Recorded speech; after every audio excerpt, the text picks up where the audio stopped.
Bom, se vocês me disseram que não apenas pensam o que querem, mas pensam muitas vezes o que não querem, então vamos entender esses fenômenos e vamos entender que se nós não atuarmos fazendo higiene mental, somos consumidores emocionais irresponsáveis. E sinceramente, quase todo ser humano, aliás, eu não encontrei um ser humano que é um consumidor emocional responsável. Nós compramos aquilo que não nos pertence. Quem já foi ofendido aqui? Levante as mãos. Rejeitado, traído de alguma forma.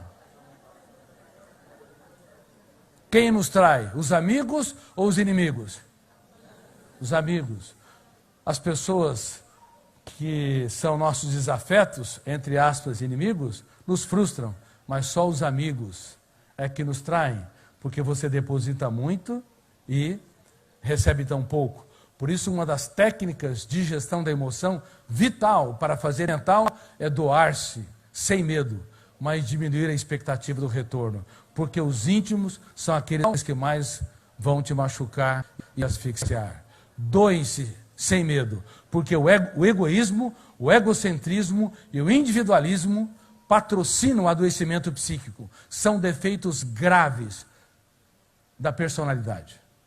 Toda pessoa autoritária é frágil, parece forte, mas é frágil. Toda pessoa que eleva o tom de voz, toda pessoa que grita muito, toda pessoa que é intocável, não pense que é um ser humano grande, é um ser humano apequenado no território da emoção. O seu eu não está no controle, o seu eu não dirige a sua própria mente. É um péssimo piloto da aeronave mental e nós não sabíamos disso porque nós não havíamos estudado essa última fronteira da ciência, o processo de construção de pensamentos, os tipos de pensamentos, os fenômenos que constroem pensamentos, mesmo aqueles inconscientes, e o processo de gerenciamento dos pensamentos e o processo de formação do eu como autor da própria história.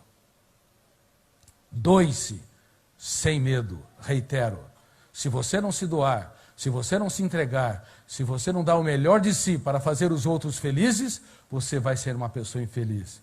Mas cuidado, doe-se, diminuindo ao máximo a expectativa de retorno, seja dos seus filhos, do seu parceiro ou parceira, do seu marido ou esposa, dos seus amigos ou colegas de trabalho. Porque neste momento, onde você aumenta a expectativa do retorno, o biógrafo inconsciente, chamado fenômeno RAM, registro automático da memória, vai biografar essa experiência onde há uma expectativa grande, com uma janela traumática duplo P, chamada janela killer. Uma janela killer, duplo P, duplo poder. Poder de ser lida e relida e poder de ser expandida, tornando-se um núcleo traumático. Encarcerando o ser humano no único lugar que ele deveria ser livre. Você é livre? Você vive numa sociedade livre. Aliás, a Inglaterra, ela foi uma nação que mais patrocinou a democracia ao longo da história. Mas os ingleses são livres? Os franceses são livres? Os americanos são livres? Os latinos são livres? Viver em sociedade livre não nos garante ter uma mente livre. Na verdade, há mais cárceres no cérebro humano do que nas cidades mais violentas do mundo, porque nós temos uma facilidade de arquivar pensamentos perturbadores, arquivar crenças limitantes, arquivar ideias dramáticas que vão retirando o oxigênio da nossa liberdade. Quais são os fenômenos inconscientes ou os copilotos do eu que ajudam este eu a pilotar a aeronave mental? Número 1, gatilho da memória ou gatilho cerebral. Número 2, janelas da memória. E há 3 tipos de janelas. Janelas neutras, que corresponde talvez a 90% de todos os arquivos mentais. Você tem milhões de dados que aprendeu na escola, aprendeu nos livros, aprendeu lendo jornais, ouvindo noticiários na televisão ou as informações nas empresas, janelas neutras. Contém uma quantidade enorme de dados sobre todas as áreas. E tem as janelas com conteúdo emocional. As janelas saudáveis, que têm prazer de viver, encanto pela vida, capacidade de se reinventar, ousadia, coragem, capacidade de trabalhar perdas e frustrações, eu as chamo de janelas lights, porque ilumina o eu e patrocina um eu líder de si mesmo. E tem as janelas com conteúdo emocional doentio, chamado janelas killers. No inglês, killer, matador, assassino. Não são janelas que assassinam o corpo, assassinam a vida, mas são janelas que retiram a capacidade do eu de ser gestor da nossa própria mente. Então elas contêm as fobias, os medos, contêm autopunição, autocobrança, pessimismo, hipersensibilidade, onde pequenos problemas têm um impacto muito grande, contém pânicos, contém, além disso, dificuldade de lidar com intempéries, lidar com fracassos, dificuldade de transformar lágrimas em sabedoria. Além disso, gera uma impulsividade, em alguns casos, levando-nos a reagir pelo fenômeno ação e reação, bateu, levou. Enfim, existe milhares de experiências traumáticas que vão confeccionar os vários tipos de janelas killers. Então, o primeiro fenômeno inconsciente, gatilho da memória. Segundo fenômeno, janelas da memória, neutras, lights e killer. Terceiro fenômeno, âncora da memória. A âncora da memória dá o foco. Se a âncora se fixou numa janela killer ou traumática, o volume de tensão é tão grande que bloqueia milhares de janelas, levando o eu a não ter acesso a milhões de dados para dar respostas inteligentes nas situações estressantes. Vamos dar um exemplo. Quem tem algum tipo de fobia aqui? Levante as mãos. Ou medo. Quem poderia me falar? Medo de altura, acrofobia. Medo de barata. Tem algumas mulheres que dizem, eu não tenho medo de barata, eu tenho respeito por elas. O que mais? Ratos. Medo de avião. Quem tem medo de falar em público aqui? Levante as mãos. Quantas pessoas? Como é que se chama esse tipo de fobia? Glossofobia. Quem tem medo do que os outros pensam e falam de si? Levante as mãos. Medo da opinião dos outros. Alodoxafobia. Um nome estranho. Quem tem medo de lugar fechado? Claustrofobia. Veja bem, quando detona o gatilho, se abre uma janela killer ou traumática e tem a fobia, até uma síndrome do pânico, uma sensação súbita e iminente que vai morrer ou desmaiar, que é um tipo dramático de experiência fóbica no determinado momento. Ou o medo de falar em público, sabe toda a matéria, mas quando está diante da sala de aula ou sobe no palco, detona o gatilho, abre não as janelas que contêm as informações que aprendeu, mas a janela killer, ou alguém que tem uma fobia dramática por barata. A barata se transformou num dinossauro. Naquele exato momento, detonou o gatilho, abriu aquela janela e entra no estado de ansiedade aguda e intensa. Agora, pense um pouco. Quando a janela fóbica se abre, a âncora entra fechando o circuito da memória. Quando fecha o circuito da memória, o ser humano deixa de ser pensante, o Homo sapiens, e se torna o Homo bios.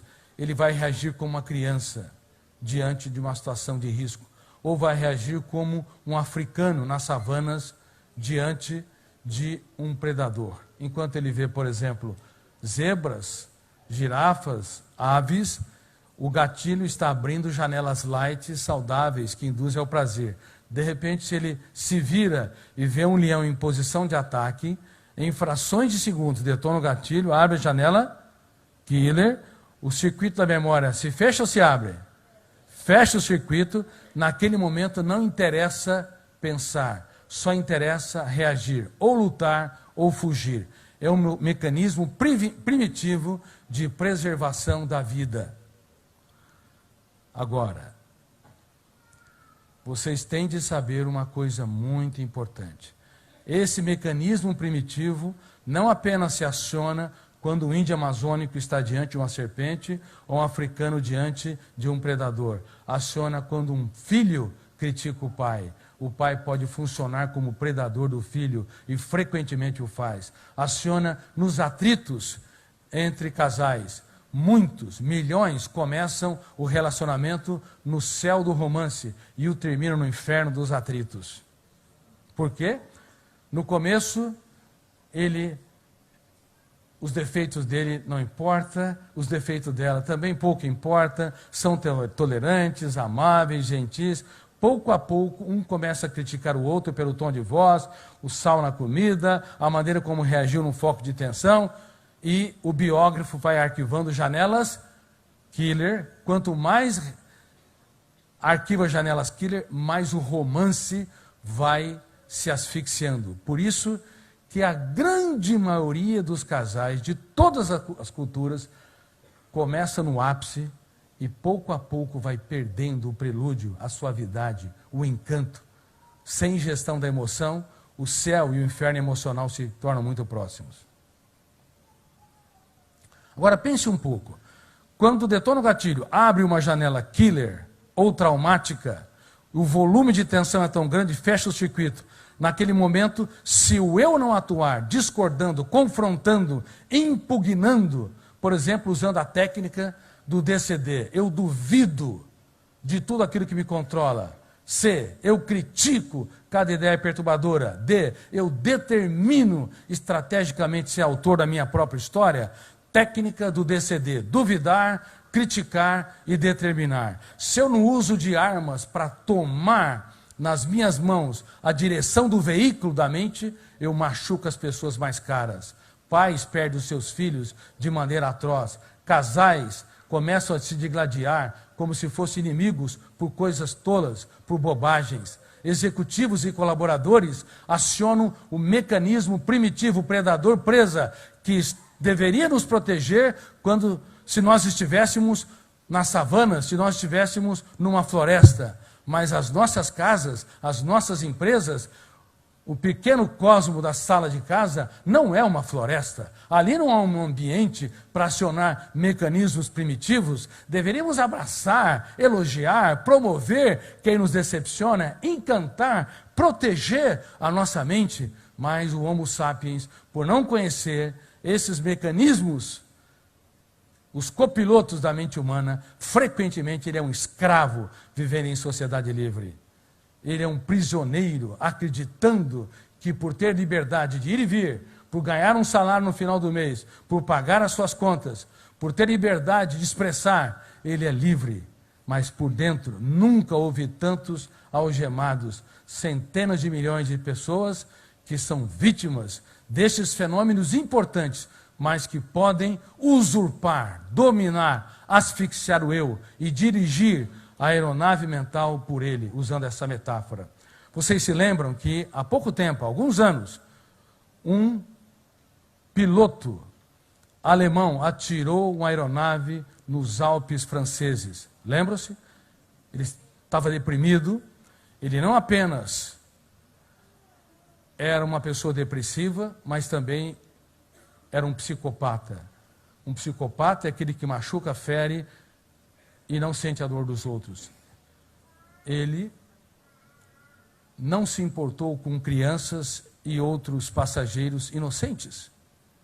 Naquele momento, detonou o gatilho, abriu a janela killer, fechou o circuito da memória, a âncora, asfixiou a capacidade de ler e de pensar nas consequências do seu comportamento. Ele diminuiu a velocidade do avião e atirou a aeronave nos Alpes franceses, enquanto o piloto que foi no banheiro, quando percebeu que havia um problema, o plano de voo não estava sendo seguido, a velocidade estava sendo diminuída, ele batia de maneira desesperada, tentando entrar na cabine de comando para retomar o manche e os instrumentos de navegação, mas ele não conseguiu. Infelizmente, ocorreu esse desastre.